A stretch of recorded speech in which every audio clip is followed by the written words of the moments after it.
guys. So today I want to make a matcha latte, and I want to be using this new brand I've been trying out called Rocky's Matcha, based out of LA.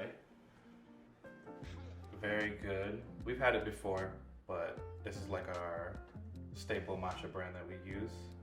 It's a ceremonial grade, which means it's high quality. You can just kind of tell by the color.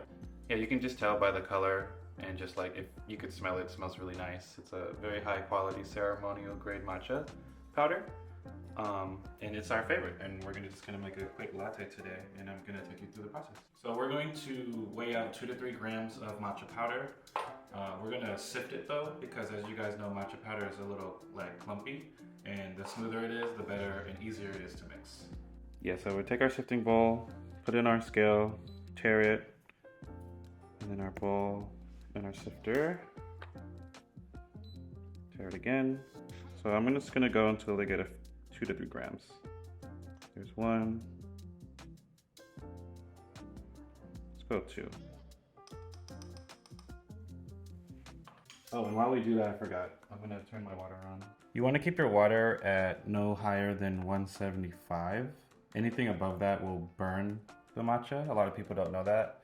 And that's why their matcha tastes bitter and nasty. So it's really nice to have a kettle that you can control the heat on it. And as that warms up to 175, I'm just gonna sift this, as you guys can see, through the sifter. And you guys can use any really small sifter of this kind of grain. Doesn't have to be anything fancy. And we're done. So as you can see, the difference is a lot different. It's a lot smoother. No clumps. That's the best case scenario that you want. And this part is optional, but we like to put a little bit of raw sugar in the raw. I kind of just eyeball it, just a couple pinches. That obviously makes the matcha a little bit sweeter, and I think it helps in the frothing process to make it a little bit more frothy. Okay, what are you gonna do now? Now our water is up to temp, and here's our Matcha Whisk. You can get these anywhere for pretty cheap. I've had this one for a few years now. It came in a set with this bowl actually.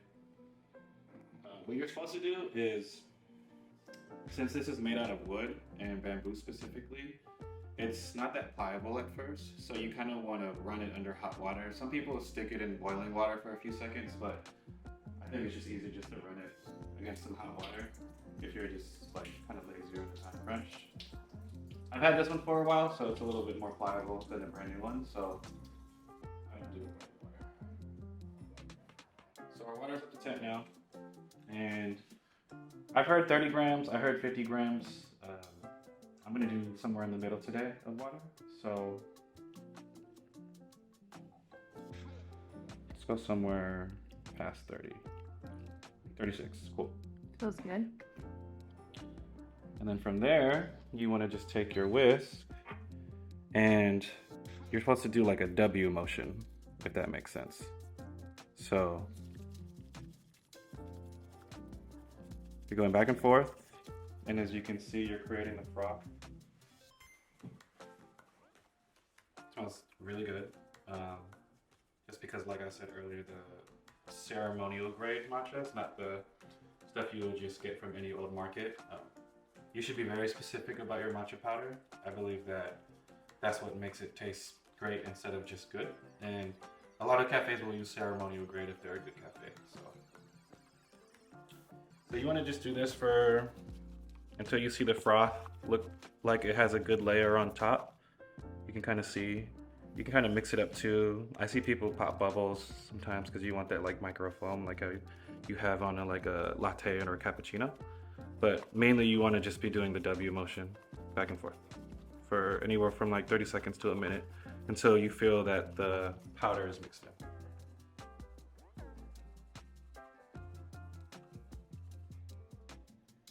So if you want to take a look, that's pretty good. You want that bubbly layer of like micro bubbles on top. So we'll just rinse our whisk, just clean it. And then put it back on its stand. I usually keep it out so it can dry. Cool, so now we're just gonna transfer our mixed matcha into the cup of choice that you wanna drink. Get as much of it in there as possible. And then we'll put this to the side. And now let's froth our milk. We like to use oat milk, but you can basically use whatever milk you like the best. This one's almost empty. So just finish this real quick.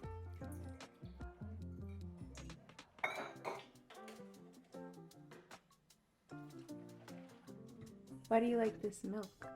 I think it just tastes good and it froths the best out of all the non-dairy milks to me. But feel free to use whatever milk of choice and whatever is easiest for you to froth.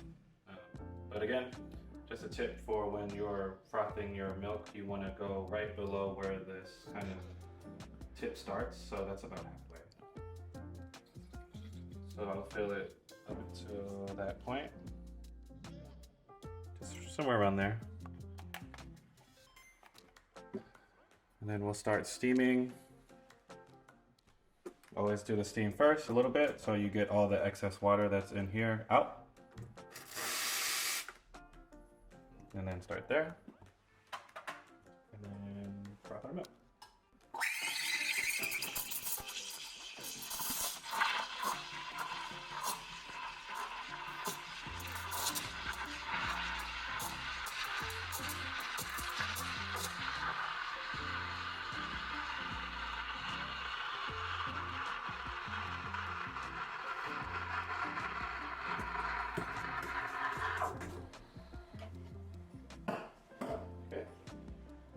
Always remember to clean your wand.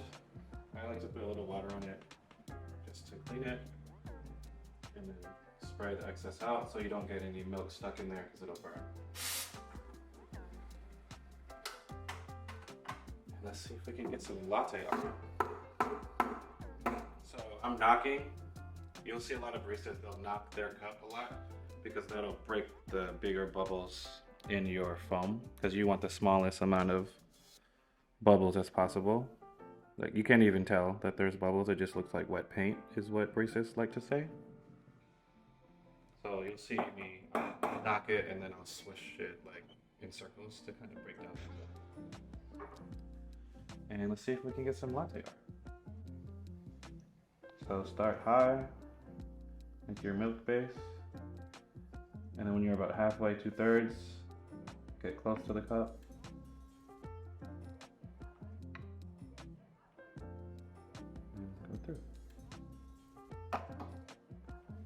Got a little bit of art today. And let's try it.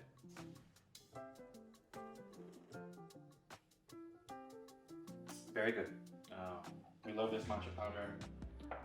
Again, it's Rocky's matcha based out of LA. If you want to see, he sells different types of flavors, but this is the mainline matcha, but he has a bunch of different flavors, but highly recommend. Thanks guys, I'll see you next time.